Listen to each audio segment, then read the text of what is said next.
వామపక్ష భావజాలిక జర్నలిస్టులు, రాజకీయ పార్టీల కార్యకర్తల లాంటి జర్నలిస్టులు, రాజకీయ పార్టీల కార్యకర్తల లాంటి యాజమాన్యాలు, పత్రికలు, టీవీలు ఆంధ్రప్రదేశ్లో ఒక విషాన్నే చెబుతూ వచ్చిన భారతీయ జనతా పార్టీ ఇప్పటికీ చెబుతానే ఉంటాయి.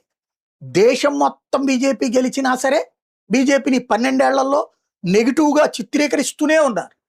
ఎప్పటికప్పుడు చిన్న లోపాన్ని పట్టుకుని బ్యాడ్ ప్రచారం చేస్తానే ఉంటారు. తెలుగుదేశంతో ఇప్పుడు అధికారంలో ఉంది కాబట్టి బీజేపీని ఎక్కువ తిట్టడం తగ్గించారు. బట్ ఇవాళ చూడండి, రిజల్ట్కి ముందు నుంచి కూడా ఓడిపోతున్నది. ఓకే, రైట్, మంచిదే.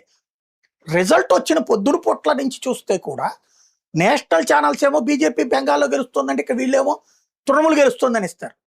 తమిళనాడులో నేషనల్ పార్టీ ఛానల్స్ ముందే విజయ్ గెలుస్తుందని ఇచ్చారు.